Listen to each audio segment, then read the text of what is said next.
My name is Brook Tate and I'm a painter and musician and writer. I moved to Bristol to study nursing at the University of the West of England, and I was painting in my spare time and writing music and performing now and then. The first painting that I painted properly that made an impact was a painting called Hannah, and I was selling them for about £15 because I didn't really know how much to sell them for, and someone said you should get in touch with the Prince's Trust. So I applied for the enterprise course. From that I realised that this could become a business. I didn't see it as a business before, it was just a hobby, and I was like, well, if I can sell a painting then that's great, but I didn't see it as a business as such.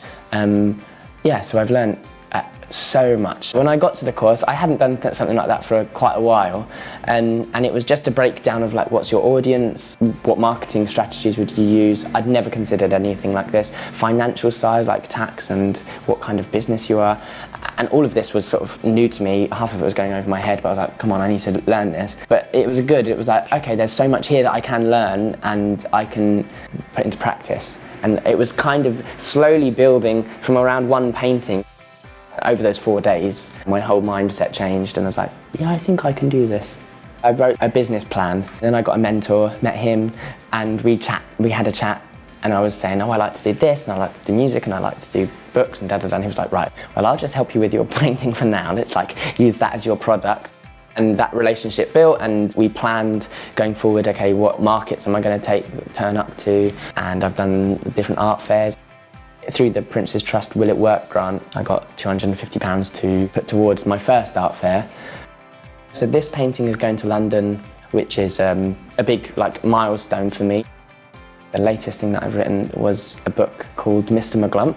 Long story short, that's now being developed into a musical with the Bristol Old Vic, which is very exciting. The support I've received from the Prince's Trust and ERDF has changed my life, really, without sounding dramatic, but it has.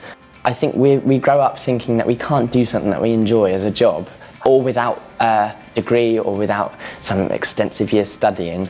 We can't have that as a job, and it can't be our source of income.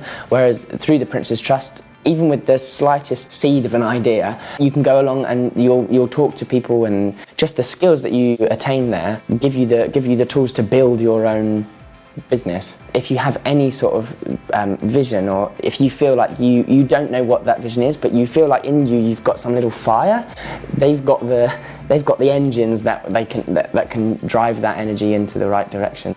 So this is one of the books that I've written called Teresa the Tree. It's just about trying. Be brave and be hopeful, and never forget, you can if you try. Don't say can't yet. Hooray, shouted Pip, we made it, hurrah! You thought that you couldn't, but look where you are.